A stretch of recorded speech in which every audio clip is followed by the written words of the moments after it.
All right. What is good, my people? It's your boy Daniel Fix here. Welcome back to the channel. We're back out here. We've got the good camera. It's working. You can see me in 60 FPS. Man's looking not that wham on camera, but I promise you I'm actually huge in person.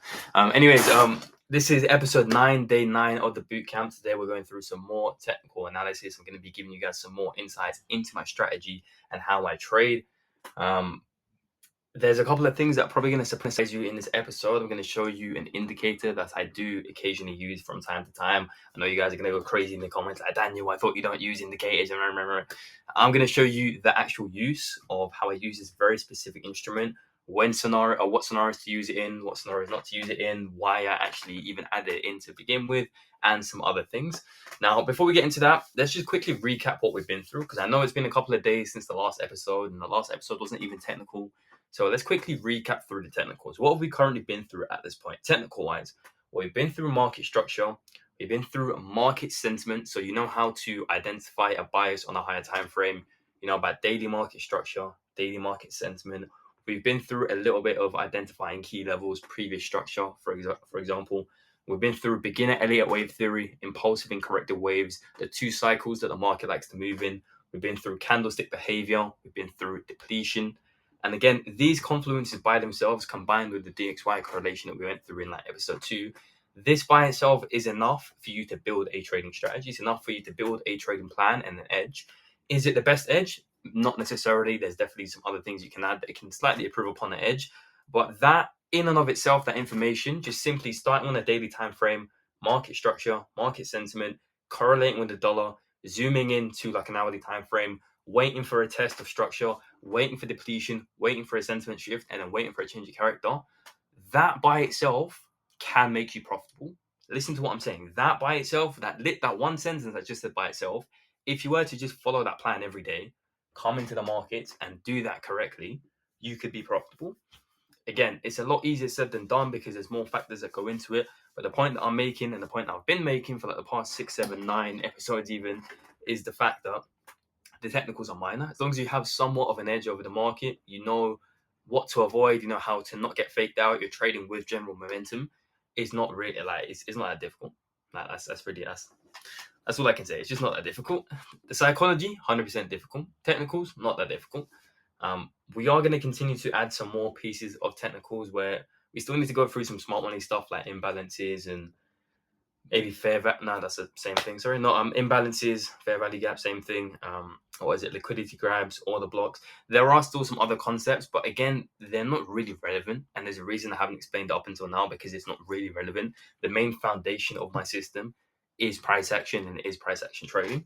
But this is something else I wanted to say because I had a conversation about this with one of my trading mates, and that is that I can give someone my strategy, my entire system step by step on a checklist, and obviously they can still go ahead and not trade it profitably. Now, this is due to a number of reasons. I'm not going to give you the generic answers like psychology and discipline and whatnot, but there's another element of experience. Now, experience with a specific system will give you an additional edge. It's like a bonus. Again, I don't know if you guys play video games. I'm sure a lot of you do. But if you ever like selected an item and it gives you like a 5% buff on this stat or a 10% boost on this stat, that's what experience and that's what long-term trading the same system will do for you. It gives you a slight percentage win rate boost. It's nothing you've done to the system. It's nothing you've done to the strategy itself, but you just get better and get more efficient at doing the same little things. So you're probably asking, how can I get better at like finding a break and retest? Well, you just get better at identifying the better break and retest. Like you start to refine the refinements, and it's what slowly improves your win rate over time. So even though right now it may seem super simple, and you may go ahead and try backtest the system, and you're just sitting there getting shat on, and that's because you don't have the experience trading it the same way that I've got the experience. And the only way that you're going to get the experience is by just trading it. You see what I'm saying? Like you need to go through that initial period of, yo, this seems too simple. This seems like, yo, it's not working. But it's about building the experience through doing that same system and then learning from those experiences and just getting better at doing one specific thing, which would be the break and retest. Now, with that being said, let's get into the technicals right here. And real quick, I'm going to go grab a monster from, I'm going to order it. This is the life of a trader anyway. Cool. One minute. Sponsored by Monster. Man, that honestly came ridiculously quick, bro. This guy must have been ragging it on the bike to get. But anyways, let's get into the technicals. So the first thing that I want to show you guys today, so the first thing I want to show you is these two lines right here, the EMAs. Now, a lot of you guys have never seen this on my chart. Some of you guys have seen this. It varies. Now, this is something that I rarely use and I rarely keep them turned on.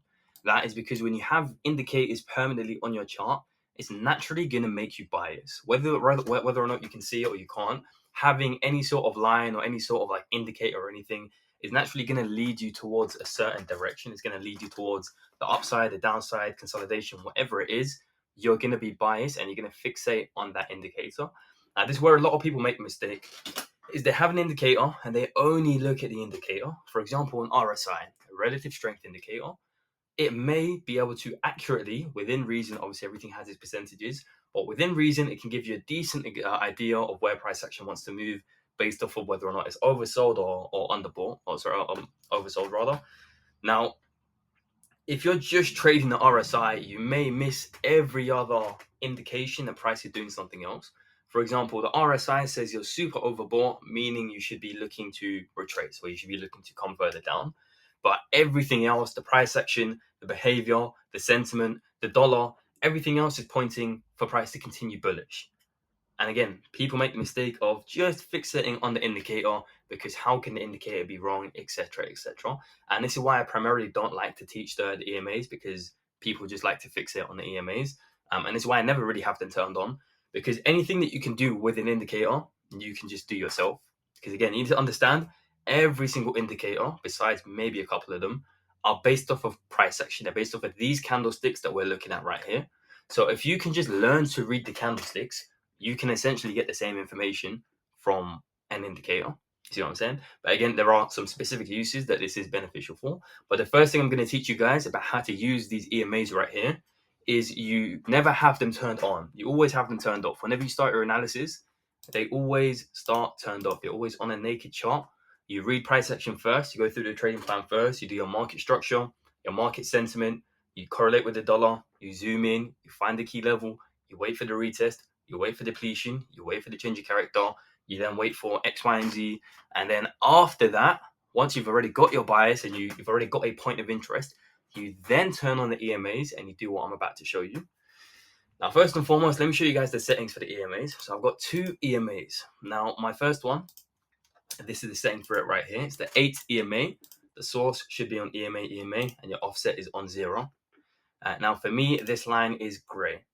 Then the second one I have is this green EMA. This is on 15 length, offset is 0, source is closed, and you can copy the rest. Again, EMA method and length is 5. And for me, this is green. So you've got two EMAs. One's gray, one's green.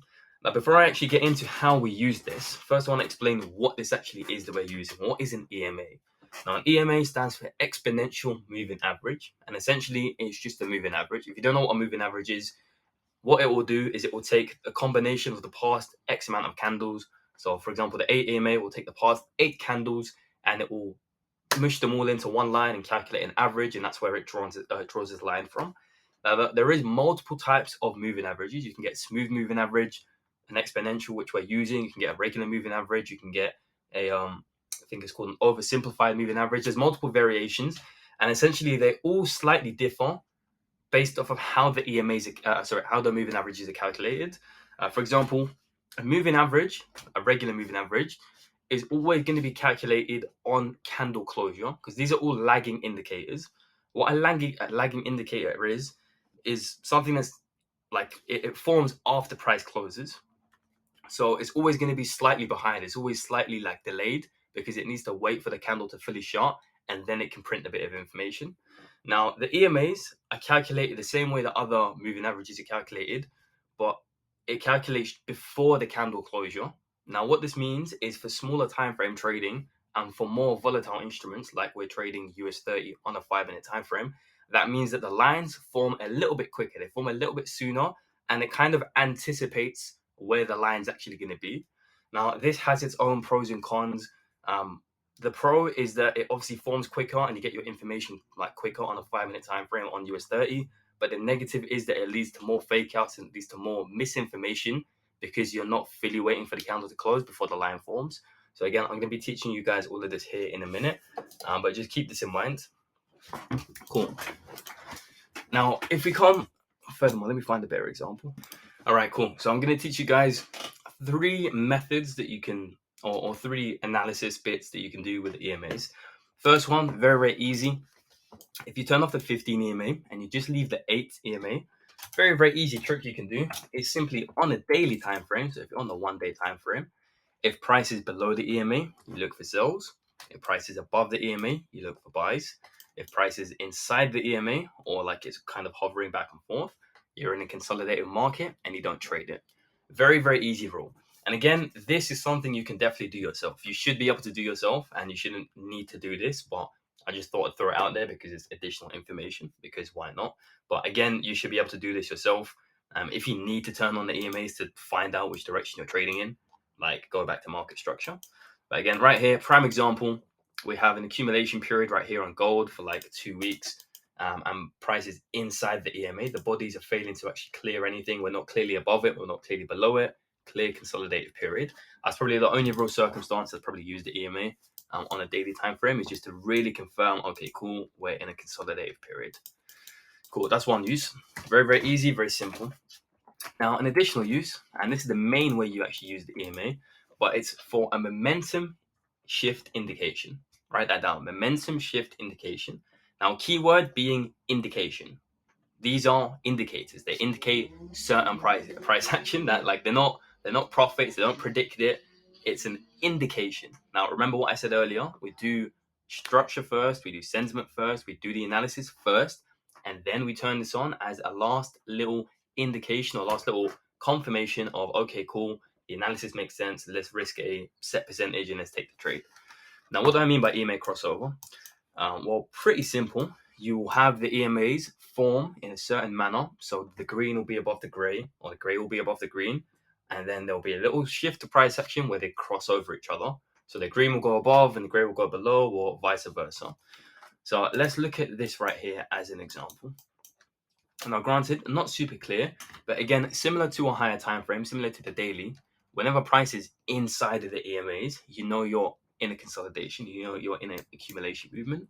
But right here, you can see the price is retesting the EMAs, and we can see that the green EMA right here is currently above the gray. We've got the green above the gray. Granted, it's going back and forth because price is going back and forth. It's trying to make a breakout. But you can see that the green is above the gray.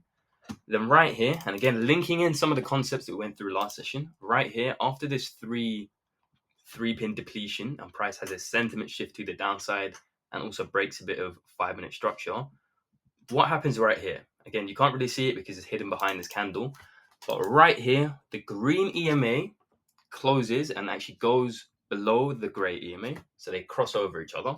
And again, right here is another example. Maybe this is a little bit clearer for you guys, but you can see we have the green below the gray, and then as price begins to gain momentum, we have that shift right there. So the green crosses above the gray and they begin to fan out.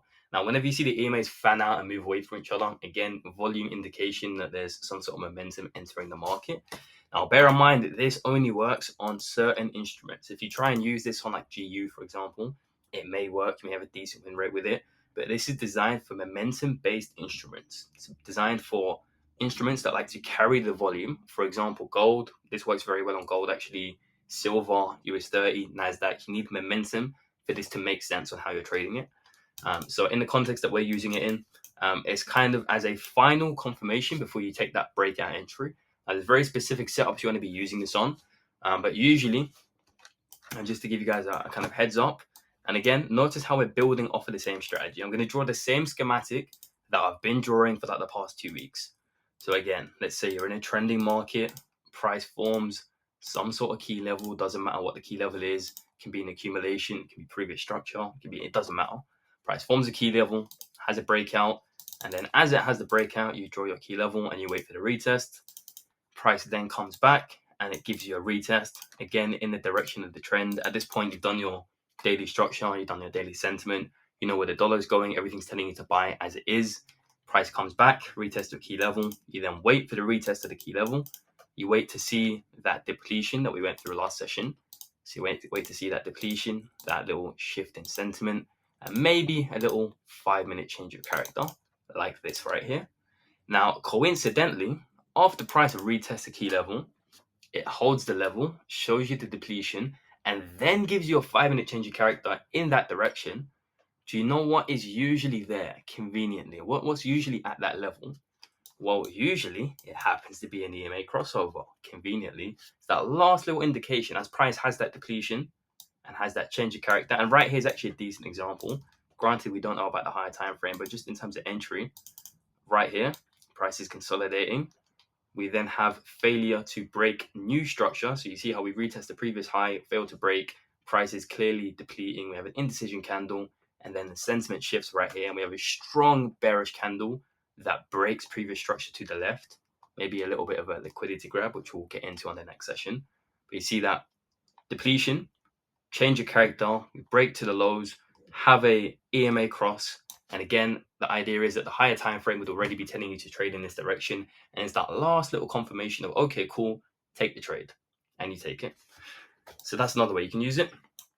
EMA cross indicates momentum. Now, you can also use the EMAs as an idea of when you would like to exit a trade. For example, let's say we happen to enter this short. Let's say I took the sell position and I'm running like nicely in profit. Cool. Whatever the trade is, I took the trade. Cool.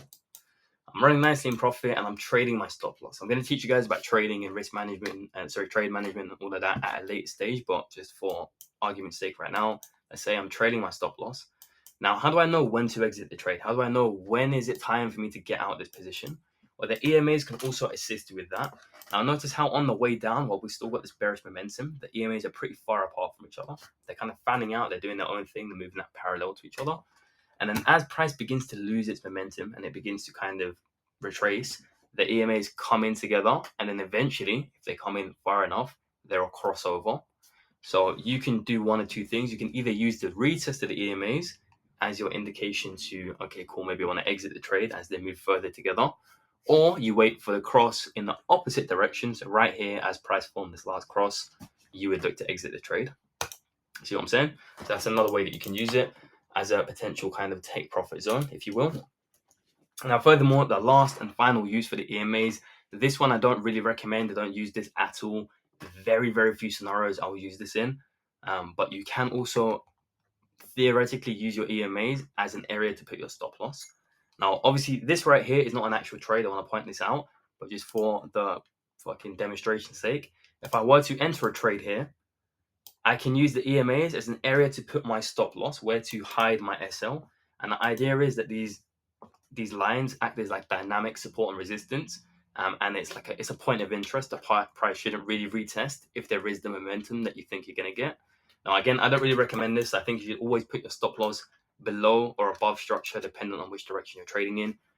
So I don't really recommend this, but it is a potential, especially maybe on a higher time frame, like a 15. You can definitely use the EMAs. But notice right here how obviously the EMAs are different on every time frame. They're not forming the same lines. They're not forming the same levels. So again, the same way that you would do multi-time frame analysis and maybe check a higher time frame, you could also implement the same thing for the EMAs. So again, notice how on a 5-minute we had that crossover, simultaneously had the same crossover here on a 15-minute. And obviously the higher time frame is going to be a little bit more powerful and give you a better indication. But that right there essentially is how we use the EMAs. Major takeaways from this session, guys, major lessons for you is, again, always start with this turned off. This is so incredibly irrelevant. I literally haven't even used the EMAs in months. Not saying that they don't serve a purpose, not saying that they can't help you out in your trading, but I'm saying they're that irrelevant that if you don't use them, it doesn't really matter. You can still just trade the same system without needing that.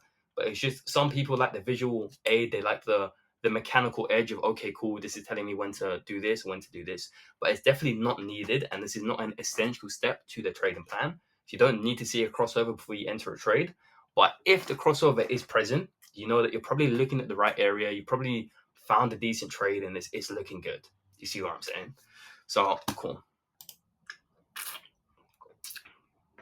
Mate, this monster, it's actually crazy, bro. It's actually crazy.